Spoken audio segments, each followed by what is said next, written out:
అబ్బో ఇక్కడ కేజీ చీరలు కొంటే అర కేజీ చీరలు ఫ్రీ అంట. మంగళ్య షాపింగ్ మాల్ కేజీల్లో సేల్ టన్నుల్లో ఆనందం. ఎగ్జామ్ పేపర్ లీక్ ని నిరోధించాలంటే ముందుగా కోచింగ్ సెంటర్లపై నియంత్రణ తీసుకురావాలి అంటూ సరికొత్త పాయింట్ ని తీసుకొచ్చింది టీడీపీ. సేమ్ ఇదే లైన్ ని సీఎం రేవంత్ రెడ్డి కూడా వినిపించారు. క్వశ్చన్ పేపర్ లీకులు ఆగాలంటే ముందుగా కోచింగ్ సెంటర్స్ పై కంట్రోల్ తీసుకురావాలంటున్నారు ఈ ఇద్దరు. దేశవ్యాప్తంగా పోటీ పరీక్షల నిర్వహణ పారదర్శకతపై ప్రస్తుతం పార్లమెంట్ వేదికగా కీలక చర్చ నడుస్తోంది. ప్రశ్నాపత్రాల లీకేజీలు, పరీక్షల్లో అక్రమాలకు అడ్డుకట్ట వేసేందుకు కేంద్ర ప్రభుత్వం లోక్సభలో పబ్లిక్ ఎగ్జామినేషన్ సవరణ బిల్లు 2026ను ప్రవేశపెట్టింది. ఈ బిల్లుపై చర్చలో భాగంగా టీడీపీ ఎంపీ లావు శ్రీకృష్ణదేవరాయలు కీలక వ్యాఖ్యలు చేశారు. దేశంలో పుట్టగొడుగుల్లో వెలిసిన కోచింగ్ సెంటర్లను నియంత్రించేందుకు ఒక సమగ్ర వ్యవస్థను తీసుకురావాలని కోరారు. అంతేకాకుండా విద్యార్థులపై ఒత్తిడి తగ్గించేందుకు నీట్ పరీక్షను ఏడాదికి 2 సార్లు నిర్వహించాలని ప్రతిపాదించారు. I request the government to bring in a reform, at least for the coaching centers, sir, bringing a national coaching regulation framework. So I request to overhaul this exam in such a way that it doesn't happen once a year, sir, it happens multiple times a year, sir.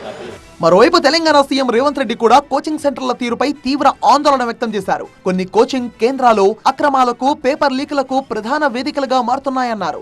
మళ్లీ paper లీకులు జరగకుండా కేంద్ర ప్రభుత్వం కఠినమైన చర్యలు తీసుకోవాలని, కేంద్రం తీసుకువచ్చే నూతన చట్టాన్ని పరిశీలించిన తర్వాత రాష్ట్రంలో కూడా తగిన మార్పులు చేస్తామని సీఎం స్పష్టం చేశారు. భవిష్యత్తులో ఈ వైఫల్యాలు జరగకుండా ఉండడానికి తీసుకోవాల్సిన పకడ్బందీ చర్యలను కేంద్ర ప్రభుత్వం చర్చకు పెట్టింది. ప్రధానంగా దేశ స్థాయిలో కోచింగ్ కేంద్రాలు కూడా అనుమతి లేకుండా పుట్టగొడుగులాగా పుట్టుకొస్తున్నాయి. ఈ కోచింగ్ కేంద్రాలు కూడా కొన్నిసార్లు పరీక్షా ప్రశ్నలు లీక్ అవ్వడానికి కూడా వేదికలుగా మారుతున్నాయి. కాబట్టి దేశ స్థాయిలో ఒక విధానాన్ని రూపొందించాల్సిన అవసరం ఉంది.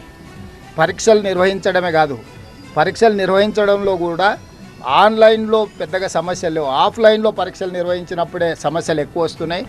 వీటిని దృష్టిలో పెట్టుకోవాలి. తెలంగాణలోనే కాదు, కేరళ, తమిళనాడు సీఎంల నోట కూడా ఇదే మాట వినిపిస్తోంది. పోటీ పరీక్షలలో పారదర్శకతను పెంచి కోచింగ్ సెంటర్ల ముసుగులో సాగుతున్న దందాకు అడ్డుకట్ట వేయాలని ఇటు పార్లమెంట్ సభ్యులు, అటు రాష్ట్ర అధినేతలు చెబుతున్నారు.